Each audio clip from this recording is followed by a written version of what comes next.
Bismillahirrahmanirrahim. Assalamualaikum warahmatullahi wabarakatuh. Topik kajian kita kali ini adalah Kidung Agung pasal 5 ayat 16 ternyata untuk Nabi Muhammad SAW.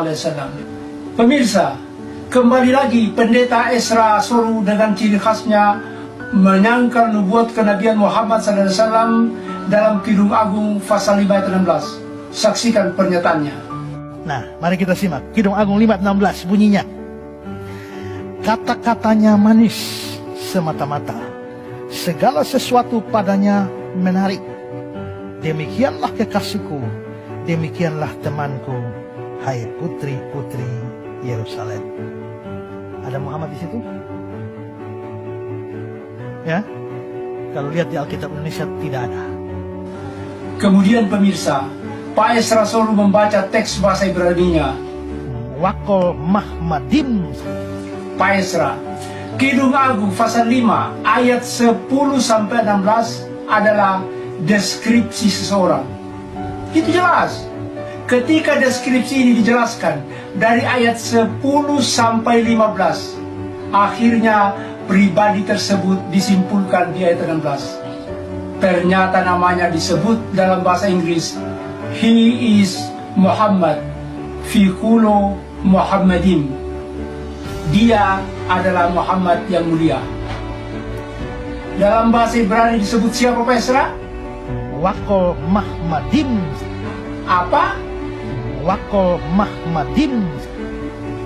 Waduh, kok aneh Pak Esra. Coba kita sama-sama dengarkan nama ini diucapkan oleh ulama Yahudi. Bekhullo Muhammadim. Pak Esra ini kelihatannya seperti memutar-mutar lidah dalam membaca kitab Perjanjian Lama. Pemirsa, ternyata orang ini namanya Muhammad. Nama yang mulia dan agung ini kemudian berusaha dilenyapkan oleh gereja, baik dalam Alkitab terjemahan bahasa Inggris maupun bahasa Indonesia, dengan cara diterjemahkan.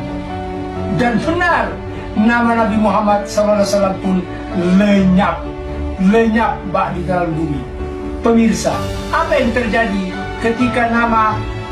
Untuk mendapatkan jawabannya, mari kita dengarkan pernyataan pakar Alkitab, para pakar Alkitab, Michael Bigan, Richard Leigh, dan Henry Lincoln dalam buku mereka The Messianic Legacy di halaman 50. Apa kata mereka? All through the century, theologian and biblical scholar have been plagued by the problem of translation or mistranslation.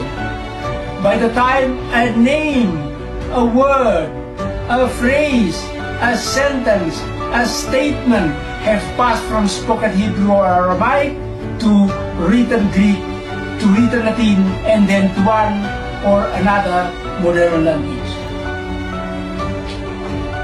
it has often become utterly divorced from its original meaning.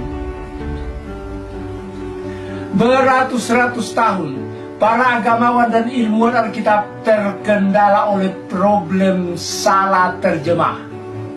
Sejak saat itu, suatu nama, suatu kata, suatu ungkapan, suatu kalimat, suatu pernyataan telah diterjemahkan dari ucapan Ibrani atau Aramaik ke tulisan Yunani, ke tulisan Latin, atau ke salah satu bahasa modern lainnya. Nah, sering terjadi nama yang diterjemahkan ini sudah bercerai dari makna aslinya, seperti apa yang dilakukan oleh Pendeta Esra Soru. Andai kata Lembaga Alkitab Indonesia membiarkan nama Muhammad dalam teks Kidung Agung pasal 5 ayat 16 dan tidak menerjemahkannya menjadi menarik, maka gereja dan para penginjil harus siap menjelaskan kepada umat siapa sesungguhnya yang bernama Muhammad dalam ayat tersebut, dengan deskripsi yang detail dari pasal 10 dari ayat 10 sampai 15.